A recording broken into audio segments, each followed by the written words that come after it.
Hello, welcome to my channel. आज हम पढ़ेंगे पोलियो वायरस के बारे में। ओके, तो जो पोलियो है वो कैसे रोग फैलाता है। तो सबसे पहले अपन पोलियो की फुल फॉर्म देख लेते हैं। The full form of polio is poliomyelitis. Polio की फुल फॉर्म क्या है? पोलियोमेलाइटिस।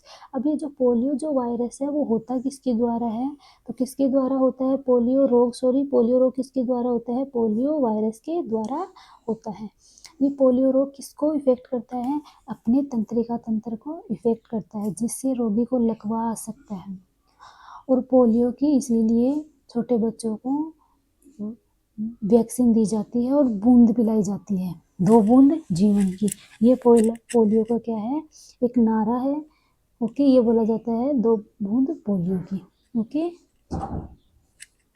सॉरी, 2 बूंद जीवन की, ये पोलियो का नारा है। अब देखते हैं अपन स्ट्रक्चर ऑफ पोलियो वायरस। तो जो पोलियो वायरस है उसकी सबसे पहले अपन क्या देखेंगे? संरचना के बारे में देखेंगे कि ये वायरस की संरचना कैसी होती है। ये पोलियो की क्या है? वायरस की क्या है? संरचना है। तो इसमें सबसे पहले ये जो स्ट्रक्चर है ये किसकी बनी हुई है? ग्लाइकोप्रोटीन की। और ये क्या है? आरएनए है। और ये जो है वो वायरल कैप्सिड है, ये सेल है, ये मेम्ब्रेन है इसकी। ओके, बाहरी आवरण जो होता है ग्लाइकोप्रोटीन का बना हुआ है और इसके अंदर सिंगल स्ट्रैंडेड आरएनए पाया जाता है। अब आरएनए जिस भी कवर के द्वारा ढका रहता है उसे क्या बोलते हैं? वायरल कैप्सिड बोलते हैं। और ये इसकी क्या है? झिल्ली है और ये इसका कवच है। शेल मतलब कवच होता है। ये अपन ने देख ली यहाँ पे पोलियो वायरस की संरचना। अब इस संरचना के बारे में अपन थोड़ा सा पढ़ लेते हैं।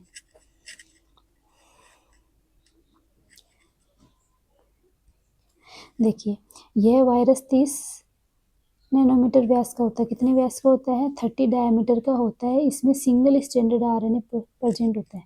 आरएनए कैसा देखा अपन ने? सिंगल स्ट्रैंडेड, एक ही आरएनए स्ट्रैंड प्रेजेंट था। और वो कैसा होता है? पॉजिटिव होता है, जो 7500 न्यूक्लियोटाइड का बना होता है। कितने न्यूक्लियोटाइड है उसके अंदर? 7500। न्यूक्लियोटाइड किसे बोलते हैं? एडेनिन, ग्वानिन, किनको बोलते हैं? Adenine, guanine, uracil. ओके, और एक साइटोसिन।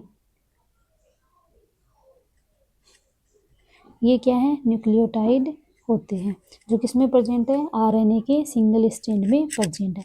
अभी अपन इसके प्रोटीन कैप्सिड देखते हैं। प्रोटीन इसे क्या बोला था? आरएनए के बाहर जो आवरण पाया जा रहा है प्रोटीन का, उसको क्या बोलते हैं? Viral capsid. इस वायरस का जेनेटिक मटेरियल मतलब आनुवंशिक पदार्थ एक प्रोटीन आवरण द्वारा ढका रहता है, जिसे कैप्सिड कहते हैं। और ये जो जेनेटिक मटेरियल ये कौन सा होता है? इसमें आरएनए होता है। पोलियो वायरस के 3 सीरोटाइप होते हैं। कितने टाइप होते हैं? 3। टाइप 1, टाइप 2 और टाइप 3। और जो टाइप 1 होता है वो सबसे ज़्यादा हानिकारक होता है।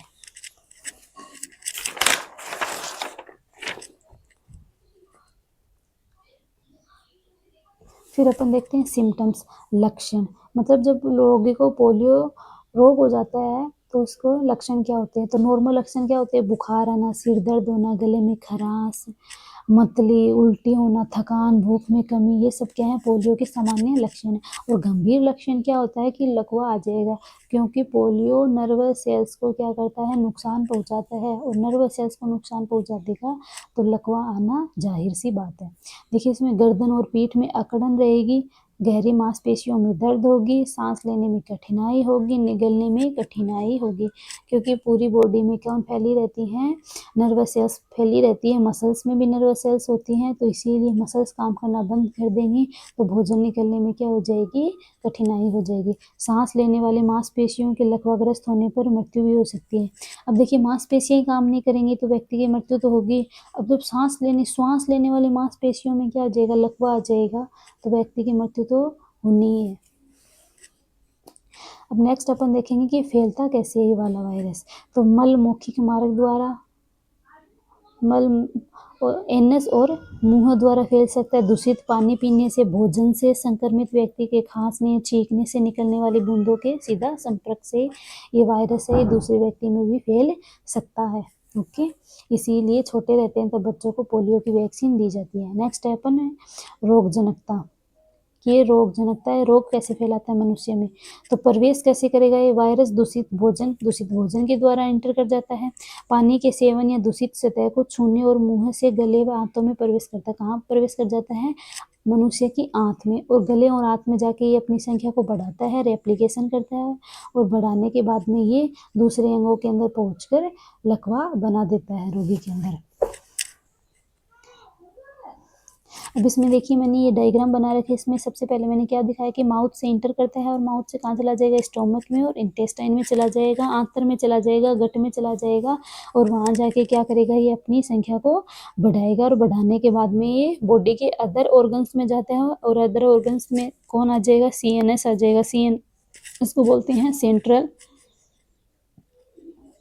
Nervous system. इसको हिंदी में बोलेंगे केंद्रीय तंत्रिका तंत्र। और केंद्रीय तंत्रिका तंत्र के अंदर कौन आता है? अपना ब्रेन आता है, और अपनी रीढ़ की हड्डी आती है, स्पाइनल कॉर्ड आती है। अब उसके अंदर क्या चले जाएगा? ये वायरस चला जाएगा, इरिवर्सिबल पैरालिसिस, और व्यक्ति में क्या कर देगा? पैरालिसिस कर देगा। यहाँ पे ये न्यूरॉन की संरचना बना रखी है, और जो न्यूरॉन कोशिका होती है, तंत्रिका कोशिका होती है, उनको क्या कर देगा? ये नुकसान पहुंचा देगा, और नुकसान पहुंचने पर रोगी में क्या हो जाएगा? पैरालिसिस हो जाएगा। कुछ टाइम बाद में देखिए, अगर ये सांस लेने वाले लंग्स में या मसल्स के अंदर ये वायरस चला जाएगा, पोलियो वायरस, तो वहाँ पे उस रोगी को क्या हो जाएगा? सांस लेने में दिक्कत हो जाएगी, और सांस लेने में दिक्कत होगी तो सांस नहीं आएगा उस व्यक्ति को, तो उसकी क्या हो जाएगी? डेथ हो जाएगी। तो ये तो इस पोलियो के द्वारा होने वाला रोग हो गया कि अगर ये ज़्यादा लेवल पे हो जाएगा तो डेथ भी हो सकती है पोलियो के कारण। पोलियो के कारण डेथ होने का बस एक ही रीजन है मेन, तो अगर दूसरी बॉडी के दूसरे ऑर्गन्स में पहुंचेगा तो वहाँ पे क्या कर देगा? लकवा कर देगा, पैरालिसिस कर देगा उस अंग को, और वो उस अंग से कोई काम नहीं होगा। बट ये सांस लेने वाली मसल्स में पहुंच गया तो उनको लकवा कर देगा, उनको पैरालिसिस कर देगा, तो सांस नहीं लिया जाएगा, व्यक्ति में सांस नहीं लिया जाएगा, तो क्या हो जाएगी? उसकी डेथ हो जाएगी। अब देखिए वायरस ने इंटर तो कर लिया, माउथ के द्वारा कर सकता है, और ये एनस के द्वारा भी इंटर कर सकता है।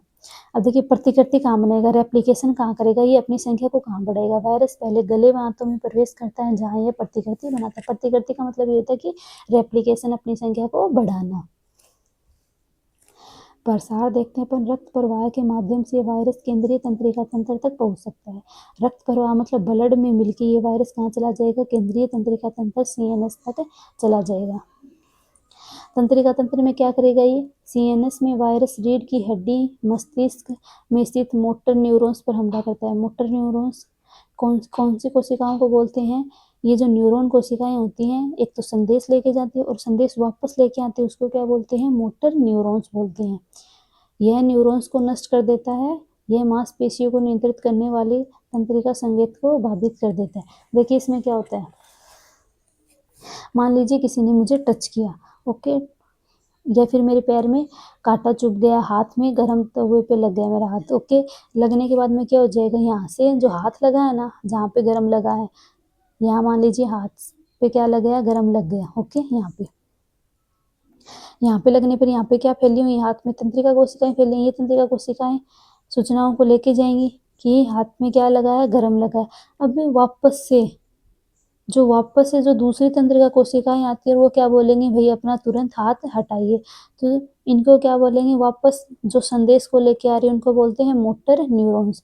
और ये जो लकवा का ये पोलियो वायरस जो है, ये किनको नष्ट कर देता है? ये किनको हार्म पहुंचाता है, नुकसान पहुंचाता है? मोटर न्यूरॉन्स को। और ये मोटर न्यूरॉन्स यदि हार्मफुल हो जाएंगी, इनको नष्ट कर देगा, इनके काम को बंद कर देगा, तो आदमी को क्या आ जाएगा? पैरालिसिस हो जाएगा।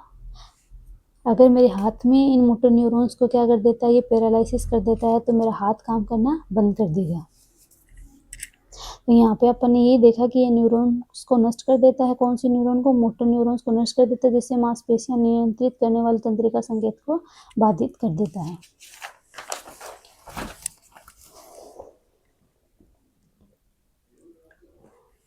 जिससे लकवा आ सकता है। यदि सांस लेने वाली मसल्स में लकवा आ जाए तो व्यक्ति की मृत्यु हो जाती है। नेक्स्ट अपन देखेंगे बचाव। पोलियो से बचाव क्या है? पोलियो से बचाव का सबसे प्रभावी तरीका टीका लगवाना, जिसे निष्क्रिय पोलियो वायरस वैक्सीन भी कहा जाता है। पोलियो वायरस की जो वैक्सीन, उसका नाम क्या है? पोलियो वायरस वैक्सीन, भी निष्क्रिय पोलियो वायरस वैक्सीन कहते हैं इसको। ओके, ये तो हो गया बचाव। इसका एकमात्र बचाव है कि टीका लगवाना और जिसको पोलियो वायरस से जो ग्रसित है, जिसको पोलियो हो रखा, उससे दूर रहना। ट्रीटमेंट, उपचार क्या कर सकते हैं अपन? दर्द व बुखार को कम करने के लिए दर्द निवारक दवाई दी जाती है। क्या दी जाती है?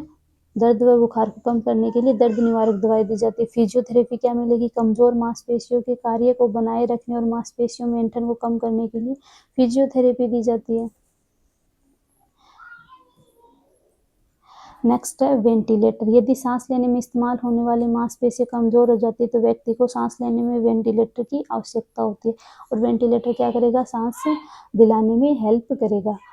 आर्थरोटिक्स, हड्डी की विकृति, मतलब बोन्स में क्या कर देगा? ये विकृति कर देगा। और मांसपेशियों के नुकसान को रोकने के लिए ब्रेसिस या स्प्लिंट का उपयोग किया जाता है। ब्रेसिस का उपयोग करेंगे जिससे व्यक्ति सहारा लेकर चल सके आराम से। तो ये सब अपन ने देख लिए पोलियो वायरस के लक्षण और इसका बचाव। तो पोलियो वायरस जो है एक वायरल डिजीज है और इससे बचने का एक इलाज है, या तो इसकी वैक्सीन लीजिए या जिनको पोलियो हो रखा उनसे दूर रहना। तो यहाँ पे अपना ये पोलियो वायरस खत्म होता है। Thank you.